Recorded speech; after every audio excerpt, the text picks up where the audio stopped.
EC చేస్తుంది అదే. మార్చారు, చాలా ఉబలాట పడ్డారు, వీళ్ళు మార్చారు. తీరా మోసి వచ్చిన వాళ్ళు ఏం చేశారంటే అద్దెంకిపోయిన సంగడి పోనుపేట రాని వచ్చాడు అన్నట్టు చేశారు వాళ్ళు కూడా. మరి మళ్ళీ వాళ్ళని పంపిస్తున్నారు. రేపు ఏ సింగడిని తీసుకొచ్చి అక్కడ పెడతారు? వాసుదేవ్ గారు ధన్యవాదాలు. మీకు డిబేట్లో పాల్గొన్న నా తోటి ప్రతినిధులందరూ కూడా జై భీములు. వాసు గారు, మీ పేరే వాసుదేవ గారు అంటే వాసుదేవ అంతటోళ్ళు. వాసుదేవుడు శ్రీకృష్ణుడు అటు పాండవుల పక్షాన మాట్లాడతాడు, కౌరవుల పక్షాన మాట్లాడతాడు.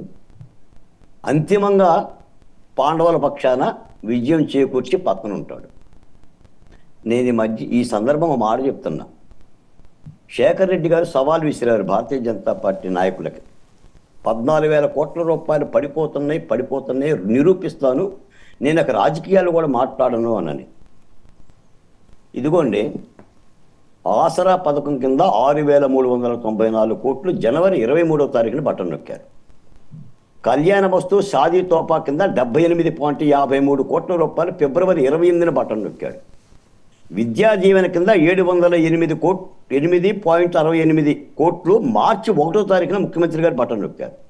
రైతు సబ్సిడీ కింద 1,294 కోట్లు మార్చి 6వ తారీఖున బటన్ నొక్కారు. చేయూత కింద 560.49 కోట్లు మార్చి 7వ తారీఖున బటన్ నొక్కారు. ఈబీసీ నేస్తం కింద 629.37 కోట్లు మార్చి 14వ తారీఖున బటన్ నొక్కారు. మొత్తం 14,000 కోట్ల రూపాయలు. ఎవడబ్బ సొమ్ము ఇప్పటి మా నెల అంటే ఈ నెల ఏంటి? ఇప్పుడున్న మనం మేలో ఉన్నాం. ఈ డబ్బులు ఎందుకు బల్లా? పైగా నిన్న వీళ్ళు 1,400 కోట్ల రూపాయలు ఇచ్చారు. 14,000 కోట్ల రూపాయల్లో 1,400 కోట్ల రూపాయలు ఇచ్చారు. ఆయన తాబేదారులకి, కాంట్రాక్టర్లకి ఈ డబ్బంతా కూడా ఇచ్చే ప్రయత్నం చేస్తున్నారు. ఇది ప్రధానమైన అంశం. ప్రూవ్ చేయమనండి, నిరూపించమనండి. నేను ఒక మాట అడుగుతున్నా వైసీపీ నాయకులకి. ఈ జనవరిలో నొక్కిన బటను మే వరకు ఎందుకు బల్లా? దీనికి బాధ్యత లేదా? ఇదేనా బటన్ నొక్కటం? అవ్వ తాత, నా అవ్వ, నా తాత, నా చెల్లి, నా అక్క అని అంటామంటే ఇదేనా? విశ్వసనీయత అంటే ఇదేనా? నమ్మకం అంటే ఇదేనా? నాయకుడు అంటే ఇదేనా? పరిపాలన అంటే ఇదేనా? రెండోది నిన్న ముఖ్యమంత్రి గారు ఐపాక్ టీం దగ్గరికి వెళ్ళారు.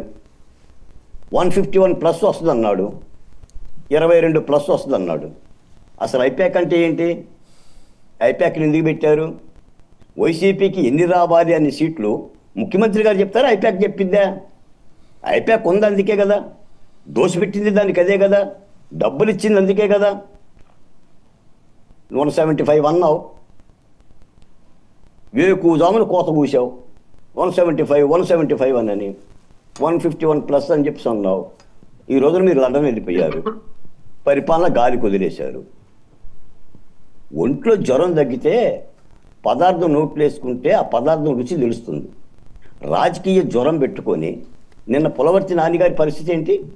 గన్మెన్ లేకపోతే ఆ ప్రాణానికి భద్రత ఏంటి?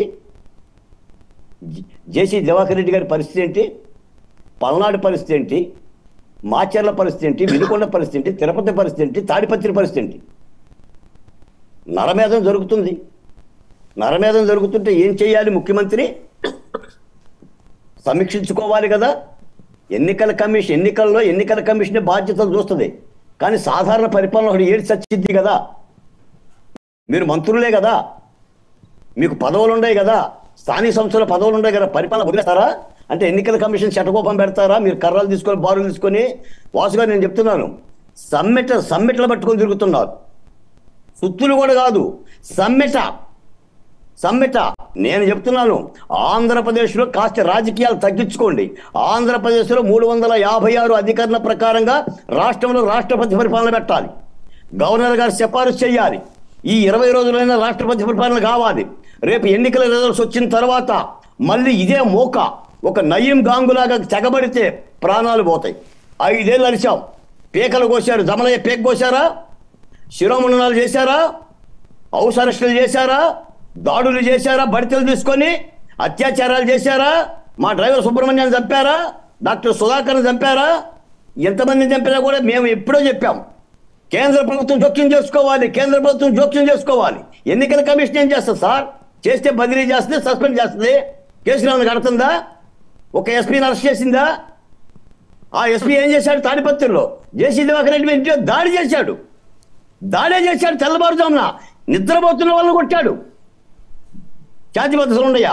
బాలకోటయ్య గారు మీరు ప్రశ్న అడిగారు, ఎన్నికల కమిషన్ ఏం చేస్తుందని మీరు ప్రశ్న వేశారు. ఎన్నికల కమిషన్ చూస్తూ కూర్చుంటోంది.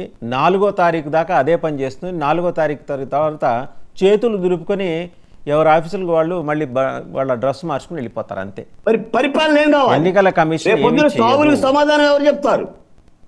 అందుకని నేను అమరావతి బహుజన జేఏసీగా ఆంధ్రప్రదేశ్లో 356 అధికారుల ప్రకారంగా ఏ రాష్ట్రంలో అయితే శాంతి భద్రతలు తగలబడి తెచ్చాయో, అగ్గిపొలగిసి తగలబెడుతున్నారో ఆ రాష్ట్రంలో రాష్ట్రపతి పరిపాలన పెట్టాలి. కనీసం 20 రోజులన్నా పెట్టాలి.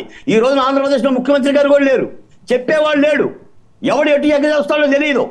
ఇప్పుడు వీళ్ళు ఏం చేస్తున్నారంటే ఇన్ని అరాచకాలు. ఇప్పుడు ఇందాకనే ఎర్రగొండపాలెంలో అంట 42 దాడులు జరిగినాయంట. ఈ విధంగా ప్రజల మొత్తాన్ని కూడా సిద్ధమా అని అరిసి నువ్వు సిద్ధం చేసి రెచ్చగొట్టి మీరు లండన్ పోయారు. ఇప్పుడు పరిపాలన ఎవరికి ఇస్తారు చెప్పండి? ఎవరు చూస్తారు? వేర్ ఇస్ మా హోంమంత్రి? ఏ సాధారణ పరిపాలన చేయరా? ఒక సమీక్ష ఉందా?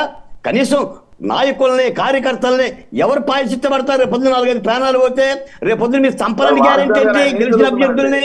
గెలిచిన అభ్యర్థుల్ని సంపరణ గ్యారెంటీ ఏంటి? కాబట్టి రాష్ట్రం రావణ కాష్టంలో తగలబడింది.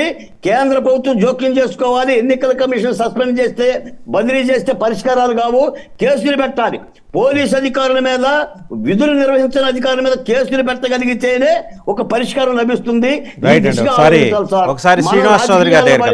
మనం రాజకీయాల్లో పడిపోయి 24 గంటలు రాజకీయాలే. నీకెన్నొత్తాయి. ఏం తగలబడి వచ్చింది ఆంధ్ర రాష్ట్రంలో? తగలబడి వచ్చింది అంటున్నా. ఒకసారి శ్రీనివాస్ చౌదరి గారు దగ్గర శ్రీనివాస్ చౌదరి గారు ఇందాక సమ్ టెక్నికల్ బాలకోట గారు, అమరావతి రైతులకి వచ్చినాయండి